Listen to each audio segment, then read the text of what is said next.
There are cases कि husband demand कर रहा है कि मेरी वाइफ थ्रीसम करे, कि एक पार्टनर कह रहा है कि मुझे अच्छा लगेगा अगर तुम किसी और के साथ फिजिकली इंटीमेट हो और मैं तुमको देखूं। कि हम कैसे समझें कि जब हमें एक सर्टेन फीलिंग आ रही है तो वो लव है। अगर पहले किसी ने सेक्स किया है मेरी गर्लफ्रेंड के साथ या जो मेरी वाइफ होने वाली है उसके साथ, तो मेरी प्रॉपर्टी डैमेज हो चुकी है। Ma'am, right way to approach women क्या है? जब रणवीर इलाहाबादिया ने ये बात कही तो इतना ज़्यादा क्यों हुआ आपको मालूम है? बिकॉज ये क्या बातें कर रहे हैं लोग इस तरह का, ये कॉमेडी होता है। माँ बहन की गाली देना सही है, आप Yes. इस तरीके की गंदी बातें करिए, सही है।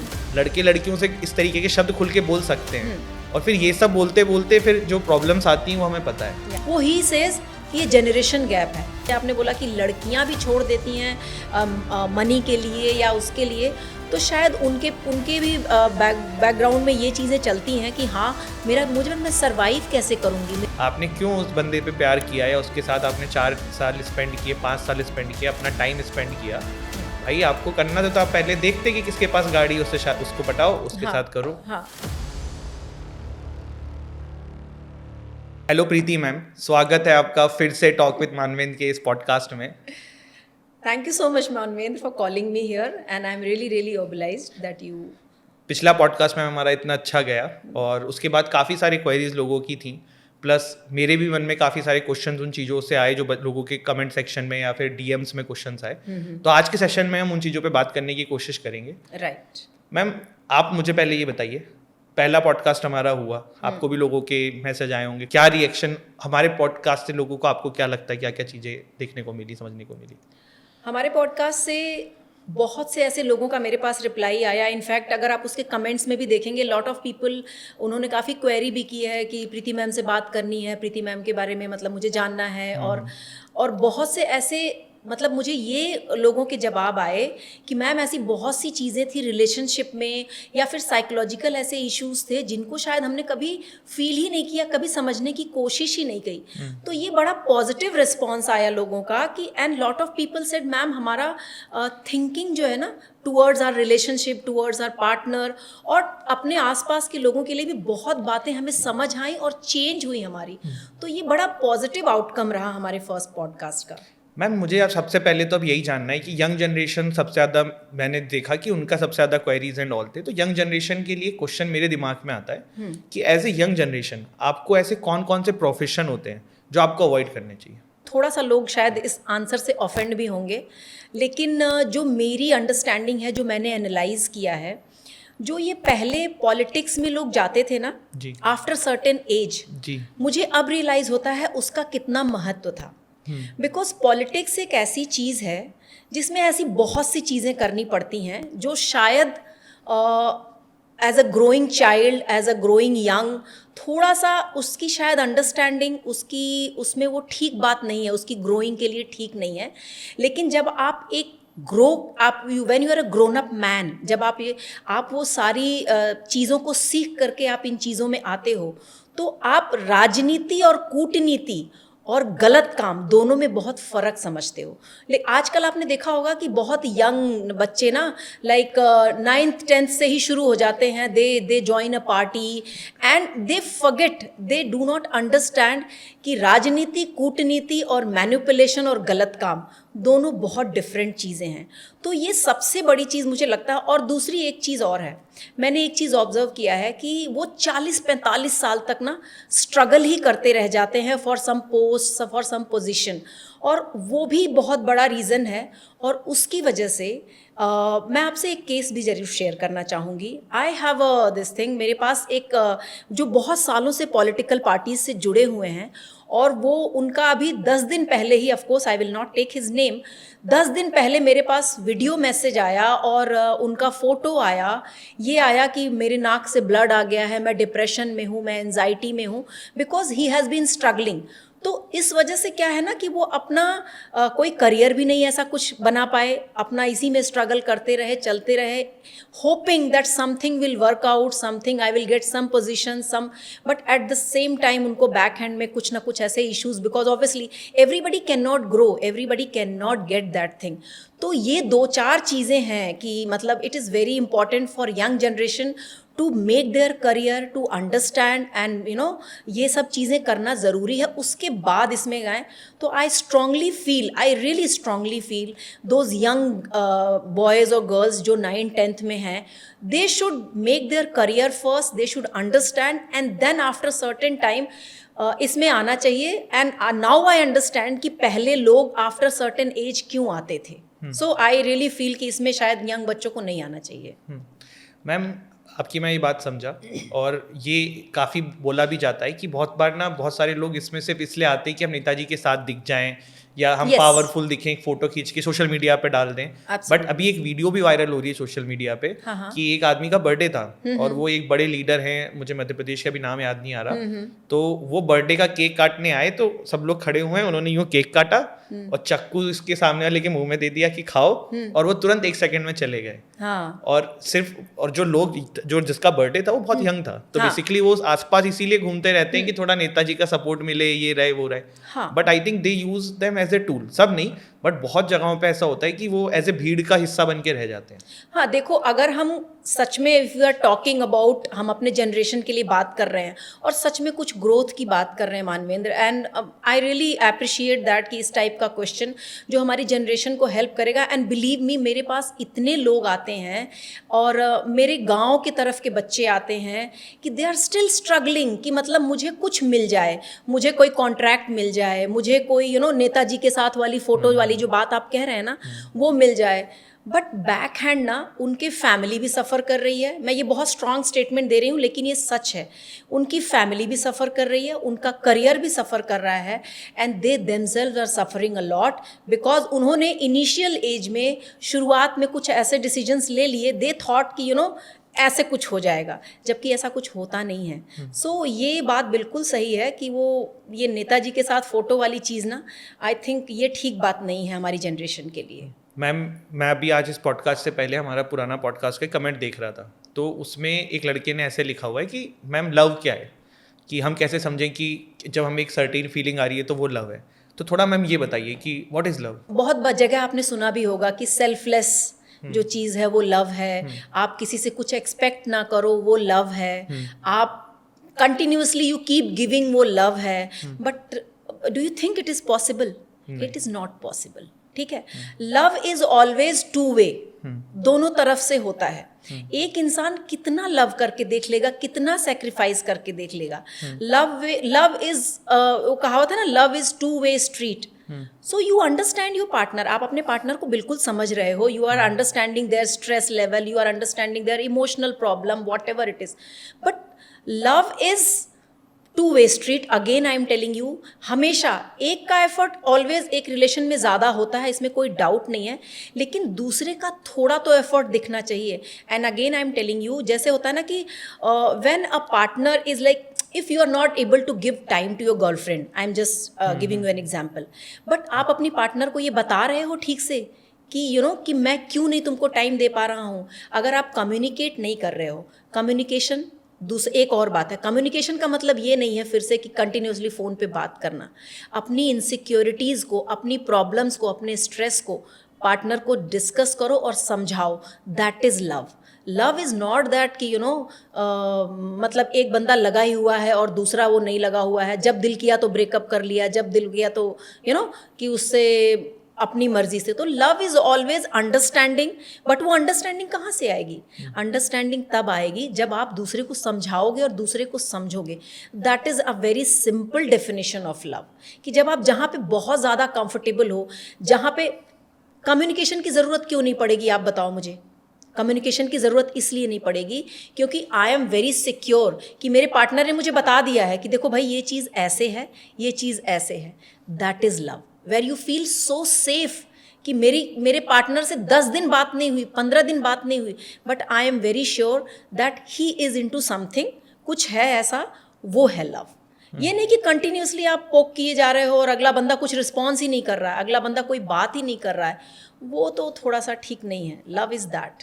मैम, मेरे को इसी पे एक चीज़ आपसे पूछनी है कि ऐसा क्यों है कि लड़कों का माइंडसेट लड़कियों के लिए एक ऐसा रहता है कि प्री मैरिटल सेक्स जो अगर कोई लड़की की हुई है, बहुत सारे लड़कों का ऐसा रहता है कि उनको वो चीज़ पसंद नहीं आती है या फिर दे डोंट वांट कि उनका ऐसा पार्टनर मिले। मैं जनरलाइज नहीं कर रहा हूँ, पर मोस्ट ऑफ द केसेस में ये होता है। तो थोड़ा मैम ये बताइए कि क्यों ऐसा होता है। एक्चुअली मेल फीमेल माइंडसेट में जो है ना मानवेंद्र, आपको बताऊँ मैं, फीमेल का ना मैं यहाँ पे पहले फीमेल की बात करती हूँ, आपका क्वेश्चन पे मैं बाद में आऊँगी। फीमेल अपने पार्टनर का कभी भी शी कैन एक्सेप्ट कि मेरा पार्टनर किसी से फिजिकली इंटीमेट हो गया और मेरा पार्टनर ने सेक्स कर लिया, बट इमोशनल उसको अटैचमेंट नहीं चाहिए। अगर मेल पार्टनर आके अपनी वाइफ से या अपनी गर्लफ्रेंड से ये कहता है कि मतलब मैं उससे फिजिकली इंटीमेसी मेरी हो गई, but I love you a lot, female एक बार को, I am not saying there are बहुत सी फीमेल्स है जो इस बात पे भी छोड़ के चली जाती हैं, ऐसा नहीं है, बट ज़्यादातर फीमेल्स अगर जो इमोशनल बॉन्डिंग है उसके पार्टनर के साथ ये एक्सेप्ट कर लेती हैं। बट मेल्स का क्या होता है, जो आपने अब I am coming to your question, कि मेल्स का क्या होता है ना, मेल्स हमेशा ये सोचते हैं ना, शुरू से, ये आज से नहीं हमेशा से ये रहा है कि उनको ये लगता है कि मेरी प्रॉपर्टी है ये, यू नो, और अगर किसी ने ऐसा कुछ किया है तो मेरी प्रॉपर्टी को रुइन कर दिया, ख़राब कर दिया, मेरी प्रॉपर्टी डैमेज हो गई। आई am telling you very very clear thing, property word मैं यूज़ कर रही हूँ क्योंकि मेल के उसमें ये होता है, उनको ये लगता है कि मेरी चीज़ अगर पहले किसी ने सेक्स किया है मेरी गर्लफ्रेंड के साथ या जो मेरी वाइफ होने वाली है उसके साथ, तो मेरी प्रॉपर्टी डैमेज हो चुकी है। सो वो उनके माइंडसेट होता है कि नहीं, ये मैं एक्सेप्ट नहीं करूँगा, बाकी सब कुछ एक्सेप्टेड है। तो ये इस तरह की फीलिंग आती है उनको, and they are not able to digest this. इसीलिए मैम मुझे ऐसा लगता है कि हम बहुत बार ऐसे केसेस सुनते हैं कि पति ने अगर वाइफ को रंगे हाथ पकड़ा तो कहीं मारने की खबर आ जाती है, मार दिया। इवन पहले तो ऐसे केसेस भी हो चुके हैं, मूवी भी बनी है कि पर लड़कियां भी ऐसे पकड़ती होंगी, बट आई डोंट थिंक वो इतना एक्सट्रीम कोई स्टेप लेती हैं। नहीं, ये मतलब I am sure you study about all this, आप बहुत बार आप भी रिसर्च करते हो, एंड मैं तो मतलब साइकोलॉजी एंड रिलेशनशिप कोच ही हूँ मैं, तो आई कीप डूइंग दिस। तो ये हमेशा फीमेल्स ये चीज़ को एक्सेप्ट कर लेती हैं कि चलो ठीक है, फिजिकल इंटीमेसी हुई, but at the end you are there with me, तो उसको एक्सेप्ट कर लेते हैं। लेकिन मेल्स को ये एक्सेप्ट करना बड़ा मुश्किल है ये चीज़। मैम मुझे इसी पे एक चीज़ और आपसे पूछनी है कि देखिए, love making is a very personal thing, but there is certain thing जो जब कोई सेक्स करते हैं, इंटीमेट होते हैं कपल्स, तो एक एक्स से एक वाई है, तो किसी का कुछ डिमांड है, किसी का कुछ डिमांड है। जैसे कि अभी रिसेंटली एक अतुल सुभाष का केस था, उसमें उन्होंने ओपनली बोला कि उनकी वाइफ जो है वो ओरल सेक्स के लिए उनसे बोलती थी, बट वो कंफर्टेबल नहीं थे और वो एक उनकी लड़ाइयों की वजह रहती थी। तो आपका इस पर क्या टेक है कि कैसे इसको बैलेंस आउट किया जाए, क्योंकि जैसे मैंने बोला intimacy is a very personal choice दो लोगों की, बट द थिंग इज़ कि अगर वो रिलेशनशिप में है तो फिर वो चाहेंगे कि आपस में सारी चीज़ें करें, क्योंकि फिर वो बाहर ना जाएं, वो एक ही इंसान के साथ रहें। तो आपका इस पे क्या टेक है मैम? इसमें जैसे आपने बोला ना कि रिस्पेक्ट करना किसी की डिमांड की, इंटीमेसी में डिमांड करना, अब वो डिपेंड करता है कि आप मुझे बताइए कि there are cases, of course I can not take their name, again and again I keep telling, being a psychologist I can not take their name. There are cases कि हस्बैंड डिमांड कर रहा है कि मेरी wife threesome करे। There are cases कि एक partner कह रहा है कि मुझे अच्छा लगेगा अगर तुम किसी और के साथ फिजिकली इंटीमेट हो और मैं तुमको देखूं। ये समझ रहे हो आप? और देयर आर केसेस कि जैसे आपने बताया कि you know he was asking for oral sex and sorry she was asking and he was not comfortable. तो रिस्पेक्ट तो करना चाहिए, but at the same time you have to see कि जैसे अगर वाइफ ने कह दिया या हस्बैंड ने कह दिया, इफ़ यू आर आस्किंग कि वो कह रहा है कि नहीं you know I don't want, तो आपको देखना है कि रिस्पेक्ट किस चीज़ की करनी है। चाहे वो थ्रीसम के लिए कोई डिमांड कर रहा है, कोई ये कह रहा है कि मैं तुमको देखना चाहता हूँ विथ समबडी, और oral sex, but I think a person should understand because it is not that big thing कि आप इसके लिए अगर तुम नहीं मानोगे या मानोगी तो मैं बाहर चला जाऊँगा। So I think respect is this that your wife says कि I don't want to do it today, so you should understand this. Being a relationship coach, मैं आपको बताऊं ये बिल्कुल ही गलत बात है कि आप कुछ भी डिमांड कर दो और उसको उसकी डिमांड की रिस्पेक्ट करना माना जाए, ये बिल्कुल गलत बात है। you should not, ये रिस्पेक्ट नहीं है डिमांड की। ठीक है मैम, लेकिन इसी पे मैम मेरा एक क्वेश्चन है कि after our podcast I got a DM, और ऐसा मैंने पहले भी काफ़ी जगहों पे चीज़ें पढ़ी हैं कि हमारे देश में, देखिए शहरों में तो अब इन चीज़ों में लेके काफ़ी आ चुका है कि आदमी अपना भी प्लेजर इन्जॉय करता है एंड वो समझता है कि वुमेंस का भी प्लेजर है, उसको भी इन्जॉय करना है।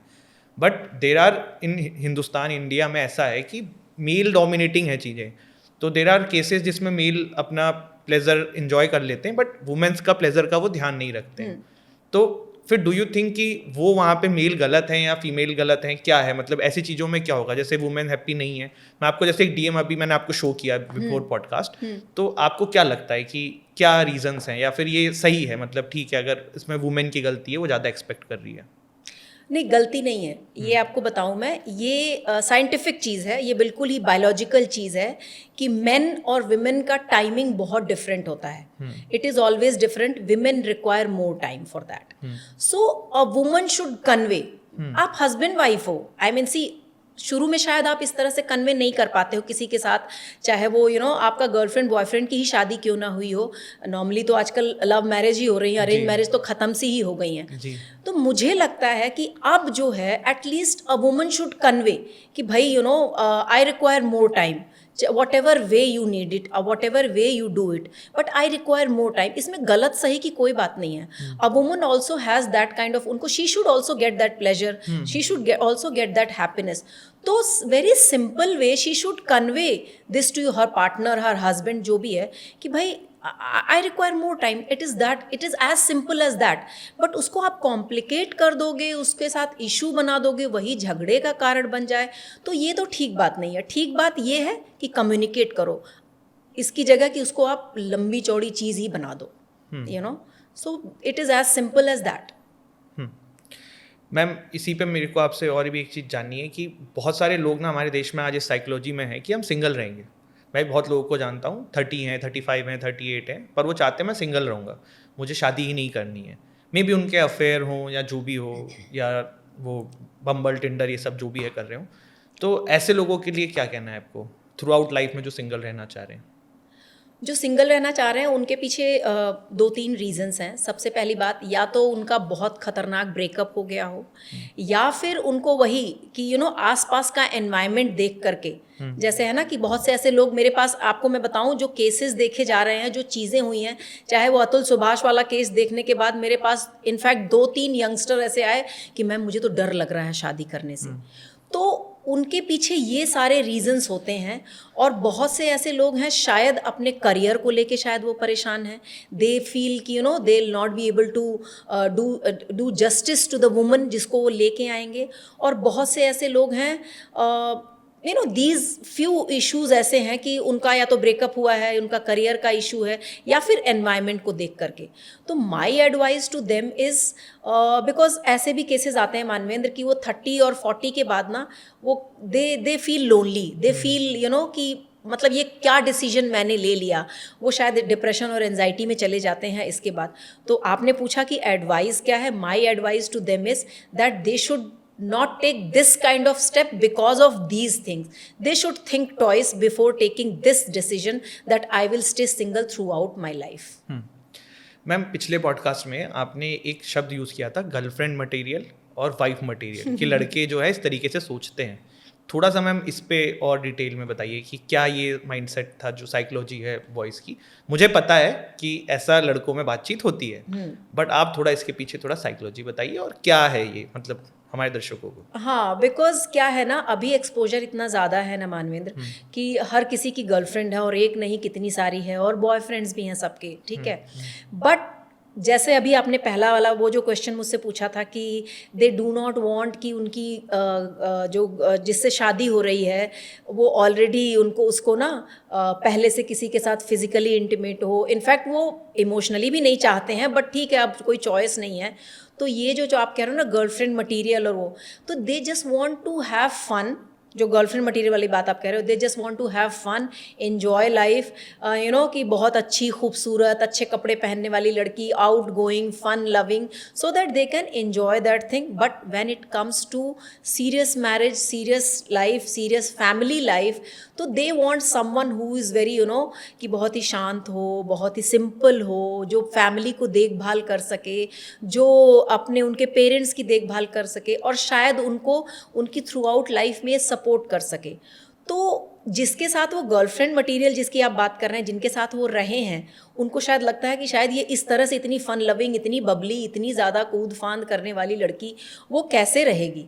तो ये है difference and that is what main want.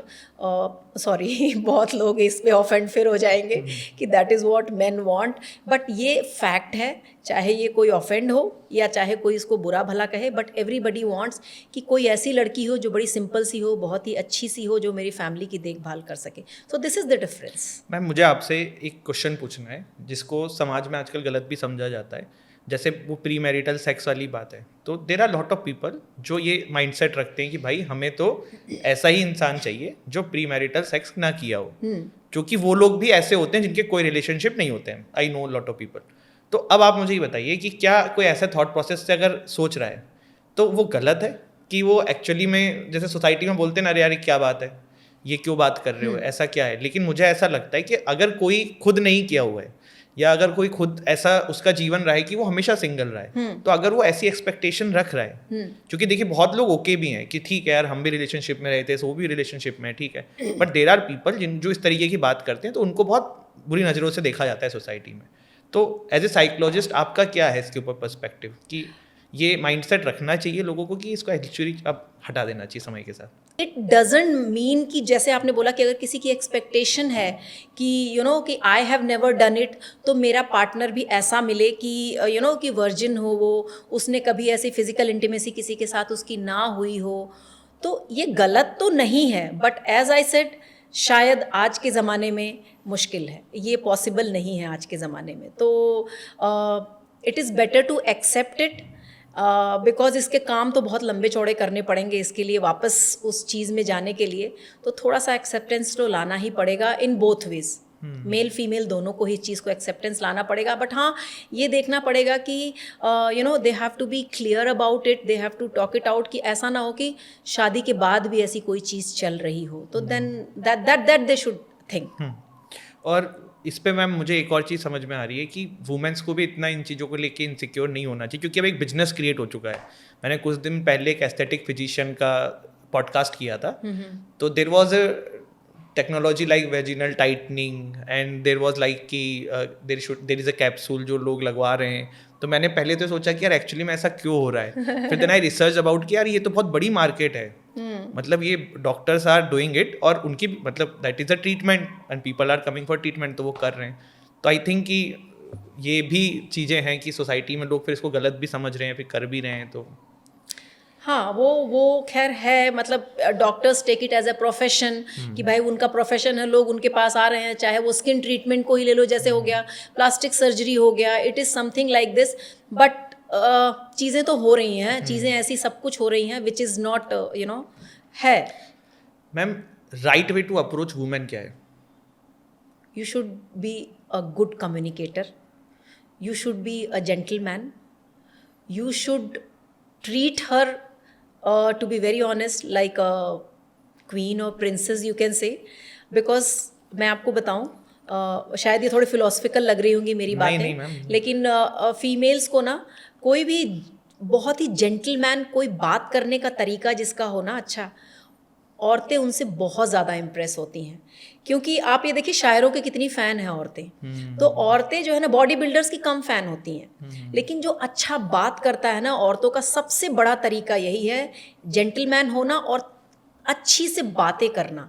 उनके साथ जब आप अच्छी बातें करोगे ना, that is the right way to approach a female, because she sees around कि वो आप कैसे बाकी लोगों को भी ट्रीट कर रहे हो, आप कैसे कम्युनिकेट कर रहे हो। तो आपका कम्युनिकेशन जो है ना, लुक्स थोड़े देर के लिए उसको इम्प्रेस करते हैं, लेकिन उसको जब आप कम्युनिकेशन जो है ना आपका, वो बहुत अच्छा होना चाहिए। That is the right way to approach a woman. Ma'am social media पे महाकुंभ को लेके अच्छी भी चीज़ें आ रही, थोड़ी सी अजीब चीज़ें भी आ रही, तो what is your take on it कि क्या चल रहा है महाकुंभ का सोशल मीडिया के ऊपर? सोशल मीडिया का ऑनेस्टली स्पीकिंग जो सही मैसेज है महाकुंभ का जो होना चाहिए, I will be very honest, वो अच्छा मैसेज नहीं आ रहा है सोशल मीडिया पे, because lot of people are using it as a platform for their Instagram account to grow, for their social media account to grow. वो message अच्छा नहीं है। महाकुंभ एक ऐसी चीज़ है कि जो साधु संतों की चीज़ होती थी, जो बहुत ही पवित्र, जैसे कहते हैं ना, बहुत ही पावन पवित्र, जो भी आप अच्छा वर्ड यूज़ कर सकते हो करो, मेरा टेक ये है कि जैसे अब आप देखो, there are lot of females, वो जा करके वो वीडियो बना रहे हैं and they are wearing all white. अब आप देखो, वाइट हमको भी पता है कि हम नहा के पानी में घुसेंगे तो वो पूरी बॉडी पे चिपकेगा। तो हम अपने इंस्टाग्राम और फेसबुक अकाउंट को ग्रो करने के लिए अगर हम ये चीज़ यूज़ कर रहे हैं तो ये मैसेज अच्छा नहीं है। This is not a good thing, because Mahakumbh का सिग्निफिकेंस बहुत हाई है और बहुत ऊंचा है, but I think it is not a good way which people are approaching. Social media के लिए मैंने भी 1-2 रील्स ऐसी देखी कि मतलब अगर आप जा भी रहे हो, आप कर भी रहे हो, तो वो वाली पोर्शन क्यों डालना है सोशल मीडिया पे जिसमें आपका इस तरीके का कोई मतलब बॉडी पार्ट दिख जा रहा है या फिर कुछ इस तरीके की चीज़ है। हाँ बिल्कुल, मेरा भी यही मानना है कि अगर आपको दिखाना भी है तो वो ऐसी चीज़ दिखाओ ना कि जो हमारे धर्म को, हमारी ये सारी आस्था को, मतलब उसको डबल करे, उसको और बढ़ाए, लोगों का और ज़्यादा उसकी प्रति श्रद्धा बढ़े। बट आई डोंट नो, मतलब मैं तो बिल्कुल भी अच्छा नहीं लग रहा है मुझे जिस तरह से सोशल मीडिया पे लोग महाकुंभ को यूज़ करके अपने अकाउंट्स को ग्रो करने के लिए कर रहे हैं। I am really not liking. Ma'am, आपको क्या लगता है कि जैसे आपने अभी महाकुंभ का जिक्र किया, तो ये अचानक से इतनी न्यूडिटी क्यों बढ़ गई है इंस्टाग्राम पे, फेसबुक पे? और ऐसे लोगों के आप व्यूज़ देखिए, मतलब आप बिलीव नहीं करेंगे, इंस्टाग्राम पे मदर अपने बच्चे को दूध पिला रही हैं, इसकी रील्स भी हैं और मिलियन में व्यूज़ हैं और लोग डाल भी रहे हैं। हाँ, हमारे देश में ही डाल रहे हैं। हाँ। ऐसे ही कुछ लड़कियां कुछ भी मतलब बहुत छोटे छोटे कपड़े पहन के डाल रही हैं वीडियोस, उनकी 1-1 मिलियन है। एंड देयर आर ऐसी लड़कियां जो इतनी मेहनत कर रही हैं अपने कंटेंट में, जितना जान लगा रही हैं, बट वो 1,50,000 70,000 ऐसे फॉलोअर्स पे बैठी हैं। हाँ। तो क्या हुआ ऐसा अचानक से कि न्यूडिटी का जो इतना आप कह सकते हो खपत है हमारे देश में इतनी बढ़ गई है अचानक से? नहीं, खपत पहले भी थी लेकिन वो पर्दे में थी, छुप के होती थी। लेकिन अब क्या है कि जैसे लड़के भी हैं, अपना वो नहा रहे हैं, उन्होंने अपना ऑब्वियसली वो बनियान और अपनी फ्रेंची पहनी हुई है या जो कुछ भी देर वो अपना नहा रहे हैं। तो जो इक्वालिटी वाली बात आ गई है ना, शायद हम वहाँ पे समझ नहीं पा रहे हैं इसको। हम इक्वालिटी समझ रहे हैं कि हम भी अपना इस जैसे वो नहा रहे हैं तो हम भी नहा के डालते हैं, और इसका जो कंजम्पशन था पहले वो छुप के होता था, और ये इक्वालिटी के चक्कर में अब खुलेआम हो रहा है। तो people are consuming it and लोग बना रहे हैं और लोग कंज्यूम कर रहे हैं एंड इट इज़ एक्सेप्टेबल। इसी पे मैम एक और चीज़ है कि पहले जो डॉक्टर्स होते थे, सेक्सोलॉजिस्ट स्पेसिफिकली, तो वो नॉलेज आती थी, ये यूट्यूब पे नॉलेज हमेशा अवेलेबल थी। अगर किसी को कोई प्रॉब्लम है, उसने गूगल किया, उसको यूट्यूब पे वीडियोस मिलती थी, तरीके से समझाया जाता था, मिलता था। अब क्या है कि थोड़ा समय को ऐसा समझ में आ रहा है कि बहुत सारे सेक्सोलॉजिस्ट जो हैं वो बहुत ओपनली बातें कर रहे हैं, एंड देयर आर पीपल जो सेक्सोलॉजिस्ट नहीं भी हैं, आई थिंक वो कुछ हैं, कोई भी उनकी वो होगी, and they are talking about sex का बात है कि ऐसा होना चाहिए, ऐसा होना चाहिए, और भाई अच्छे खासे व्यूज़ ले रहे हैं। तो आपको लगता है एक्चुअली में इतनी नॉलेज की नीड है अभी हमारे देश में कि सेक्स कैसे किया जाता है, कितना टाइमिंग करना चाहिए, क्या करना चाहिए, सब जो बताया जा रहा है सोशल मीडिया पे, क्या इसकी नीड लग रही है आपको?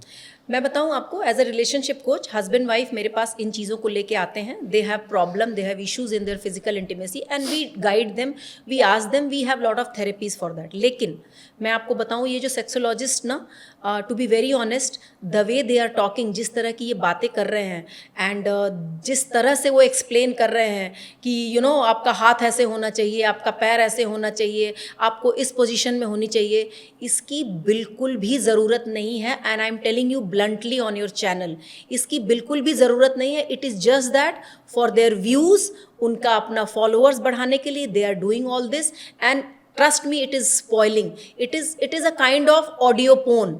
टू बी वेरी ऑनेस्ट, ये ऑडियो पोर्न चल रहा है। जिस तरह से सेक्सोलॉजिस्ट ना एजुकेशन के नाम पे ये चीज़ें कर रहे हैं, ये ठीक बात बिल्कुल भी नहीं है। ज़्यादातर female sexologist. Yes, it is just not required, इसकी बिल्कुल भी ज़रूरत नहीं है। I mean, you don't require this kind of content, no one requires this. Ma'am, content की बात हो रही है, अभी इंडियाज़ गॉट लेटेंट करके एक सीरीज़ है, मतलब यूट्यूब पे आता है, आपने उसका पूरा कंट्रोवर्सी देखा होगा। तो उसमें 2 एस्पेक्ट हैं, एक तो रिबेल किड करके एक फीमेल है, उनका पॉइंट था जिनके ऊपर काफ़ी बैकलैशेस हुआ, एंड देन एक रणवीर अलाहाबादिया का, एंड देन एक समय रैना जो सारी एपिसोड में ये सब चीज़ें कर रहे थे, और काफ़ी फैन बेस भी है उनका, काफ़ी लोग सपोर्ट भी कर रहे हैं। राइट। तो आपका इसके ऊपर क्या टेक है कि इस तरीके का कंटेंट सही है देश के लिए? नहीं, देखिए, ये ऐसा तो है नहीं कि ये पहली बार हुआ है, ये बहुत पहले से होता रहा है और बहुत जगह होता रहा है, which we are seeing already.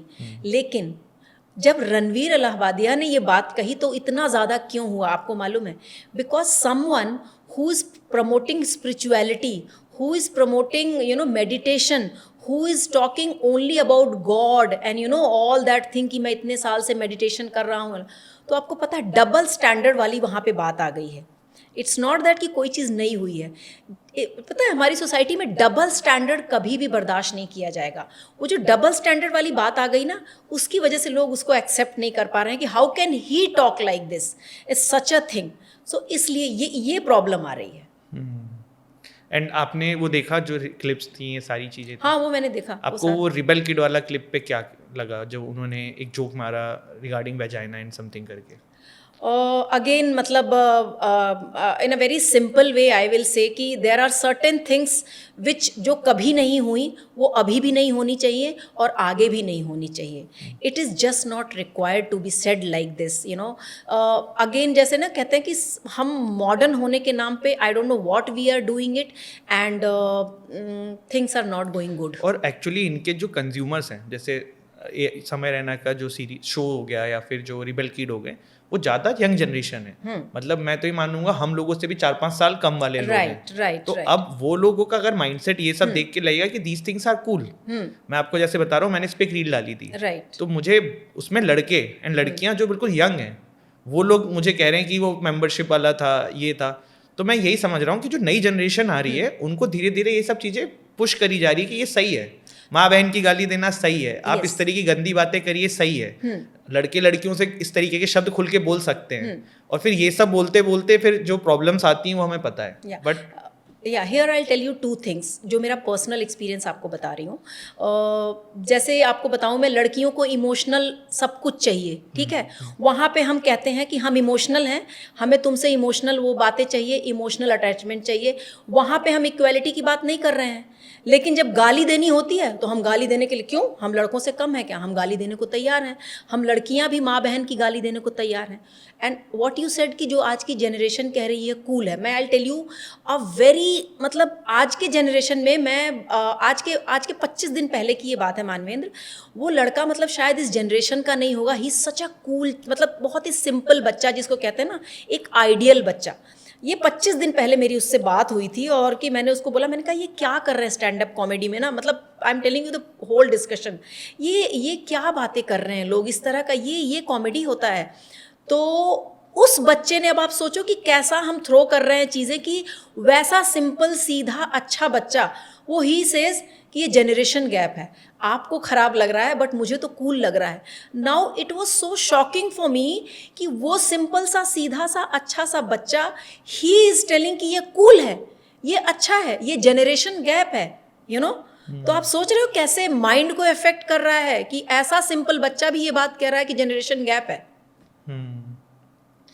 मतलब इससे पता है क्या हो रहा है, मुझे जो समझ में आ रहा है कि बच्चे बड़े जो हो रहे हैं ना, अब इस तरीके से होता रहा तो अभी तो 11th-12th में बड़े हो जा रहे हैं. और बड़े होने का मतलब आप समझ रहे हैं, ये कुछ समय के बाद ये 7th 8th 9th 10th ऐसे हो जाएगा अगर इस तरीके का यूट्यूब पे कंज्यूम करते रहेंगे, या इतना उनका माइंडसेट ये चलता रहेगा कि यार ये कूल है, ये कूल है. मतलब मुझे अपने टाइम पे पता है, मैं हम जब स्कूल में होते थे तो हम लोग अगर लड़कियों को गाली भी दे देते थे तो अगले दिन प्रिंसिपल चैम्बर में जाना होता था.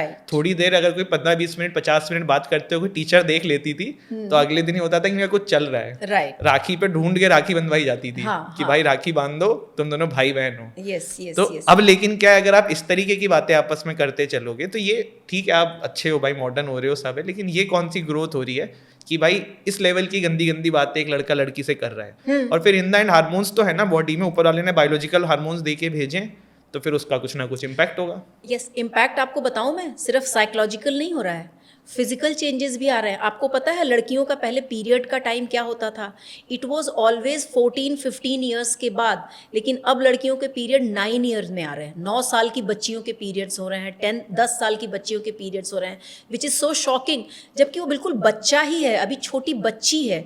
लेकिन अब आप सोच रहे हो कि साइकोलॉजिकल चीज़ें कितना इफेक्ट करती हैं, कि मतलब वो आपके हार्मोन्स को चेंज कर रही हैं धीरे धीरे. आप इस तरह से इन्वॉल्व हो रहे हो कि आपके हार्मोनल चेंजेस ऐसे हो जा रहे हैं कि 9 साल की बच्चियों के पीरियड्स शुरू हो जा रहे हैं. सही कह रहे हैं मैम. बट वही है कि अब तो जो बैकलैशेस हो रहा है, और पहली बार नहीं हो रहा है. There are lot of creators जो इस तरीके के कंटेंट बना रहे हैं. अब कुछ पकड़ में नहीं बोलेंगे, हाँ। बट ये हाईलाइट हो गए, तो वो अभी इस पे चल रहा है। वरना मुझे याद है हम लोग जब कॉलेज में थे, AIB आया था, मे बी आपने भी देखा हो, उसमें रणवीर कपूर और ये सब, रणवीर सिंह और अर्जुन कपूर ये सब गए थे। हाँ जी, हाँ जी। फिर वो पूरा डिलीट हुआ। ऐसे हार्दिक पांड्या एंड KL राहुल का इंसिडेंट था कॉफी विद करण में, उन्होंने कुछ बोला था तो हटाया गया था। तो ये चीज़ें चलती रहती है। मैम एक चीज़ बताइए, क्वेश्चन मेरे को बहुत आया था कि how to forgive your ex. How to forgive your ex मतलब ये है कि फॉरगिव सबसे इंपॉर्टेंट इसलिए है करना, so that you move on, so that you move on in life. तो फॉरगिव करने के लिए it is very important to remember all those good memories, और उसको लेकिन कंटिन्यूसली नहीं रिमेंबर करना है सो दैट आप उसी में बैठे ही रहो। तो फॉरगिव उसके लिए नहीं करना है, फॉरगिव आपको अपने लिए करना है। And how to forgive in the sense, you have to involve yourself in different activities, and you have to realise कि things change with time, people change with time. You have to accept it, you have to remind yourself. So अगर ये acceptance आ जाएगी, आप ये चीज़ों को भूल जाओगे and you will forgive, and forgiveness is only for yourself, not for your partner. आप उसको अगर भूल नहीं पाएंगे तो आगे नहीं बढ़ पाएंगे कभी भी। मैम चीटिंग का पेन कैसा होता है? मतलब एक तो जो करता है वो भी कहीं ना कहीं गिल्ट फील करता होगा, पर जिसके साथ होती है चीटिंग वो क्या फील करता है?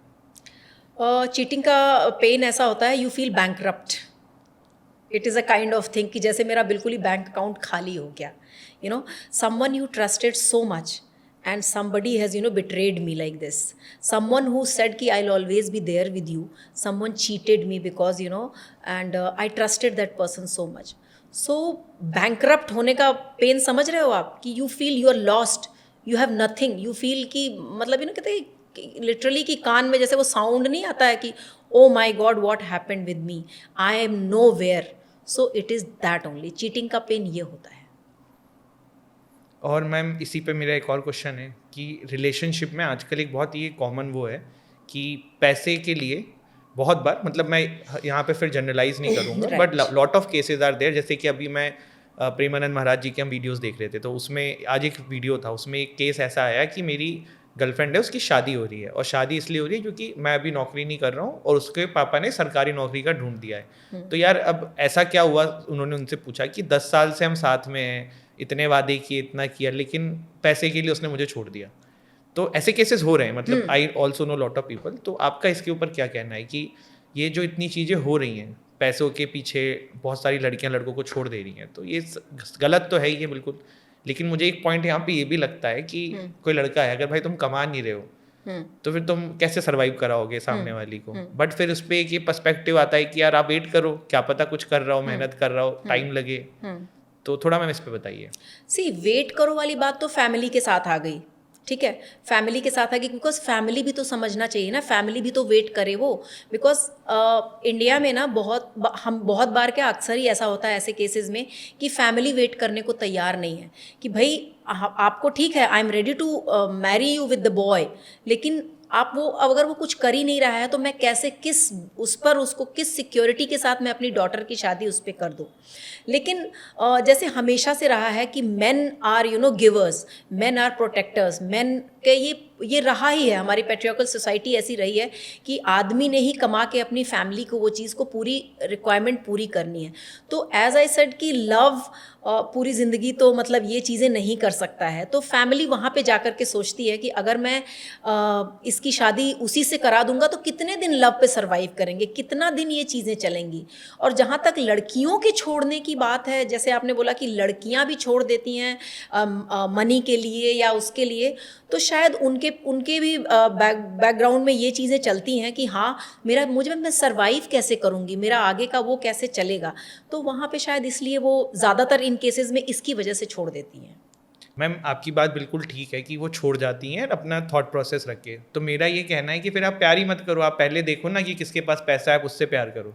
आपने क्यों उस बंदे पे प्यार किया या उसके साथ आपने 4 साल स्पेंड किए, 5 साल स्पेंड किया, अपना टाइम स्पेंड किया, भाई आपको करना तो आप पहले देखते कि किसके पास गाड़ी, उसको पटाओ, उसके साथ करो। हाँ। तो ये भी तो उन लड़कों के साथ भी तो गलत है, उनकी क्या गलती जो उस रिलेशनशिप में उस लड़की के वजह से थे। हाँ, वो बहुत ही मैकेनिकल होती हैं, वो फीमेल्स जो छोड़ के जाती हैं ना, वो बहुत ही मैकेनिकल होती हैं एंड यू कैन से इन अ वे कि बहुत ज़्यादा प्रैक्टिकल होती हैं।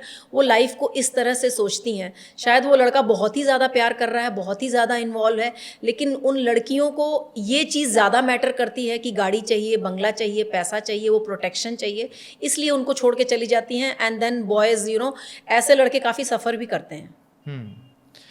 मैम एक चीज़ मुझे ये बताइए आप कि अभी मैं कल डेटा देख रहा था कि पॉर्न को हमारे इंडिया में लड़के ज़्यादा कंज्यूम करते हैं, तो क्या रीज़न है इसके पीछे, आपको क्या लगता है? Again I will tell you the last हमारा जो पॉडकास्ट का वो वीडियो था, विजुअल्स। बॉयज़ क्योंकि हमेशा उनको जो भी चीज़ दिखती है वो ज़्यादा अट्रैक्ट करती है and it is absolutely correct data. Females porn नहीं देखती हैं, बहुत रेयर शायद केसेस होते हैं कि फीमेल्स कंज्यूम करें, बहुत कम होता है। और जो टीनेजर होती हैं बच्चियाँ ना, जो बहुत छोटी होती हैं, वो शायद आउट ऑफ क्यूरियोसिटी देख लेती हैं। तो मेन को ना विजुअल्स हमेशा से अट्रैक्ट करते हैं। जब वो ये चीज़ें देखते हैं तो उनको वो सारा एक्साइटमेंट आती है, they feel good about it. तो इसका रीज़न यही है कि मेन कंज्यूम बिकॉज उनको विजुअल्स अट्रैक्ट करते हैं, उनको देखना अच्छा लगता है। वो उनको कोई भी चीज़ जो सुंदर दिखती है या प्लेजर कुछ दिखता है, वो उनको बहुत ही अच्छा फील कराता है, एक्साइटमेंट फील कराता है, they feel nice about it. Ma'am how to say sorry to someone? See sorry का क्या है ना, जब बॉयज़ जनरली ना बहुत एज आई सेड लॉजिकल बहुत ज़्यादा सोचते हैं एंड दे फील कि हमने एक बार सॉरी बोल दिया तो हो गया। लेकिन वो जो कह रहे हो ना कि गर्ल्स शायद they don't realise it and they don't accept वो सॉरी। क्यों एक्सेप्ट नहीं करते हैं कि आपने जो प्रीवियस जो चीज़ की थी ना उसको रेक्टिफाई नहीं किया, उस चीज़ को आपने रेक्टिफाई नहीं किया और फिर से आपने सॉरी बोल दिया, फिर आप वही मिस्टेक कर रहे हो और फिर आप तो जो आप कह रहे हो ना हाउ टू से सॉरी, वो सॉरी आप प्रीवियस मिस्टेक को रेक्टिफाई तो करो। रेक्टिफाई करके जब आप सॉरी बोलोगे तो वो सॉरी जेन्युइन होगा और वो एक्सेप्ट होगा। So this is the way of saying sorry to a female from a male, जब आप पुरानी चीज़ को रेक्टिफाई करोगे, उसको सॉल्व करोगे। मैम अभी मेरे एक फ्रेंड की शादी थी तो हम लोग गए थे, तो वहाँ पे हम चिट चैट कर रहे थे। तो मेरी एक फ्रेंड था, उसका फ्रेंड थी, उसका काफ़ी समय से रिलेशनशिप था, उसका ब्रेकअप हुआ था। हाँ जी। तो वो बातों बातों में उसने अपनी फ्रेंड को एक बात बता रही थी, हम भी वहीं बैठे हुए थे, कि ऐसा मतलब लड़का था, उसको एक बात बता रही थी कि देखो लड़कियों के दिमाग में ब्रेकअप का ना 4-5 महीने पहले ब्रेकअप से आ जाता है और वो 4-5 महीने पहले से ही लड़के को बोलने लग जाती है कि इसको सुधार लो, मैं तुम्हें छोड़ दूंगी, मैं सुधार लो, मैं छोड़ दूंगी, सुधार लो, तुम छोड़ दूंगी। बट वो लड़का जो है उसको ऐसे लेता है कि नहीं नहीं नहीं नहीं छोड़ देगी, नहीं छोड़ देगी। फिर एक दिन वो लड़की छोड़ देती है। तो क्या ये एक्चुअल में होता है कि लड़कियां जब कोई रिलेशन तोड़ना चाहती हैं, क्या उनकी साइकोलॉजी ऐसे चलती है क्या कि वो पहले ही डिसाइड कर चुकी होती हैं 6-7 महीने से कि यार अब ये लास्ट है, अब ये लास्ट है, अब ये लास्ट है, और फिर वो छोड़ती हैं? नहीं, I totally do not agree to this. अगर किसी फीमेल को ऐसे ही छोड़ना होगा ना तो वो ऐसे ही छोड़ देगी। She is trying to improve that relationship, she is trying to rectify that, she is trying her boyfriend कि तुम इसको ठीक कर लो, otherwise ये चीज़ मुझे बार बार bother कर रही है। Because mostly, I'm not saying all, there are females जो शायद करती भी होंगी ये चीज़, but mostly females ना they try to patch up, they try to improve relations and वो इसीलिए वार्न करती हैं कि तुम ये चीज़ गलत कर रहे हो, तुम ये ठीक नहीं कर रहे हो, मैं बार बार हर्ट हो रही हूँ और इसको अगर तुम रेक्टिफाई कर लोगे, ठीक कर लोगे तो शायद ये हमारा रिलेशन चलेगा। और वो लास्ट मोमेंट तक खींचती हैं और जब ये चीज़ नहीं होता है ना और finally they leave only once things go beyond.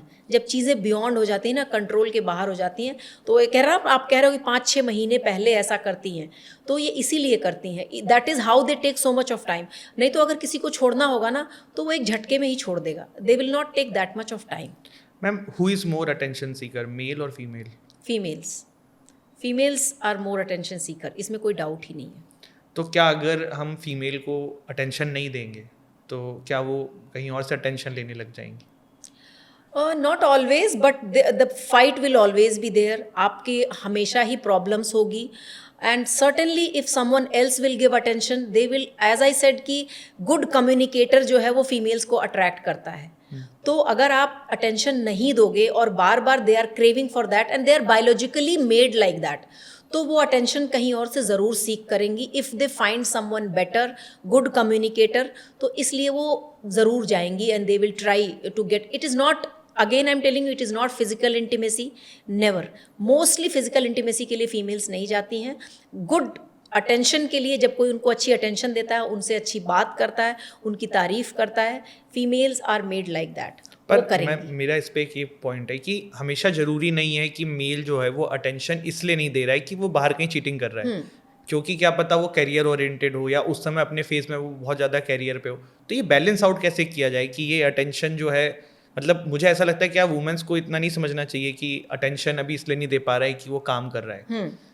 तो क्या है ये, मतलब इसमें गलत कौन है, लड़का गलत है लड़की गलत है? नहीं, गलत कोई भी नहीं है. इट इज़ जस्ट दैट कि मेल फीमेल माइंडसेट होता है और ये दोनों को ही समझने की ज़रूरत है. एज आई सेड कि दोनों को कम्युनिकेशन करना बहुत इंपॉर्टेंट है, अपनी प्रायोरिटीज़ को बताना बहुत ज़रूरी है. अब जैसे हस्बैंड वाइफ जब हो जाते हैं मानवेंद्र, ठीक है, तो हस्बैंड का कुछ काम है तो वाइफ दिन भर कॉल नहीं करती है, बिकॉज शी इज़ नोइंग कि he is there with me, और हस्बैंड को भी पता है कि she is there with me. तो वो बार बार उसकी ज़रूरत नहीं होती है, बिकॉज वो कम्युनिकेशन हो रखा है कि भाई I am continuously busy in my career, मैं अपने काम में बिजी हूँ, मैं अपना काम कर रहा हूँ. तो she is feeling safe, she is feeling this thing. इसमें गलत और सही की बात कोई भी नहीं है. सो वो कम्युनिकेशन बहुत ज़्यादा ज़रूरी है कि ठीक है मैं 10 दिन बात नहीं कर रहा हूँ, तो शी शुड नो दैट. तो यहाँ गलत सही की तो कोई बात ही नहीं है. मैम आजकल क्रिकेटर्स के अंदर भी हम बहुत डाइवोर्सेस देख रहे हैं, चाहे आप हार्दिक पांड्या का केस देख लीजिए या यूजीएन धनश्री का देख लीजिए, और ऐसा नहीं अचानक से हुआ है. ये हम लोगों को न्यूज़ में ऐसे एज ए रूमर सुनते सुनते हम सुन रहे थे, फिर एक दिन अचानक से सुनने में आया कि भाई हो गया. शिखर धवन, वीरेंद्र सहवाग के लिए भी अभी न्यूज़ में सुनने को आया है. तो क्या रीजंस आपको लग रहे हैं कि क्रिकेटर्स के, पहले देखिए बॉलीवुड वालों में समझ में आता था कि भाई शूटिंग पे जा रहे हैं, लंबे लंबे समय तक अफेयर हो जाते हैं या इस तरीके की चीज़ें, एंड वहाँ कॉमन था. क्रिकेटर्स में ये चीज़ इतनी कॉमन नहीं थी, पर अब देखने को मिल रही है. तो आपको क्या लग रहा है कि क्रिकेटर्स के अंदर क्या इस वजह से ये चीज़ें हो रही हैं? सी एज अ ह्यूमन ना, हमारी साइकोलॉजिकल नीड कुछ टाइम के बाद बदलती रहती है, ठीक है. और जो सेलिब्रिटी वाली चीज़ है ना, जैसे बॉलीवुड की बात आप बता रहे हैं कि बड़ा कॉमन था पहले, और हमारे क्रिकेटर्स भी अब ना वो सेलिब्रिटी वाली चीज़ आ गई है. वो you know they are interacting with so many people, the families are going with them. पहले इतना ज़्यादा वाइव्स इस तरह से नहीं जाती थी उनके साथ. So they are also interacting with so many people, they are getting all kind of exposure, they are you know इस तरह की चीज़ें हो रही हैं. जैसे बॉलीवुड में होता था कि जो एक्ट्रेसेस हैं उनका एक्सपोजर दूसरे लोगों के साथ है, आर्ट के उसमें है. तो ये जो एक्सपोजर है, जो ये अलग अलग तरह के लोगों से मिल रहे हैं, और ये साइकोलॉजिकल नीड जो हमारी चेंज हो जा रही है 5 से 6 साल में, तो इसकी वजह से ये सारी चीज़ें हो रही हैं, ये सारे कॉन्फ्लिक्ट्स हो रहे हैं और डिवोर्स केसेस लगातार बढ़ रहे हैं. मैम एक चीज़ मेरे को आपसे और जाननी है कि आजकल क्या है ना, सोशल मीडिया का गेम ऐसा हो चुका है कि हर किसी ने अपने फेक फॉलोअर्स बढ़ा रखे हैं, ठीक. और आप उनका अकाउंट खोलोगे, आप आराम से समझ लोगे लाइक्स डिसेबल हैं, कमेंट में 2-3 हैं, पोस्ट की रीच नहीं है, पर आपके फॉलोअर्स 30,000 हैं, 40,000 हैं, 50,000 हैं. तो आप मेरा, और फिर बहुत सारे लोग हैं जो उसी को स्पॉन्सर भी करा देते हैं, जैसे एक रील डाली उसको स्पॉन्सर रील बना के व्यूज कमा लिए कि भाई लोगों को लगे. तो मेरा पॉइंट ये है कि लोग सोशल मीडिया पे पैसा फेंक रहे हैं फॉलोअर्स के लिए, व्यूज के लिए, सभी के स्टेटस मेंटेन करने के लिए. तो ये क्या माइंडसेट चल रहा है सोसाइटी का? मानवेंद्र, एक पीआईपी होती है सिग्निफिकेंस की. आपने शार्क टैंक के जजेस देखे हैं? जी. शार्क टैंक के जजेस आपको क्या लगता है? वो करोड़ों की कंपनी के मालिक हैं. वो शार्क टैंक में पता है कैसे आते हैं? वो ऑडिशन दे के आते हैं. तो ये सिग्निफिकेंस की जो पर्सनैलिटी है ना, वो अटेंशन सीक करने की, वो जजेस को कोई ज़रूरत नहीं है वहाँ आने की कि you know to become a this thing. Audition देते हैं, प्रॉपर ऑडिशन के साथ वहाँ आते हैं. किस लिए? सो दैट पीपल कैन देख सकें लोग उनको दे कैन यू नो उनको समझ सकें, उनको वो विजिबिलिटी मिले उनको.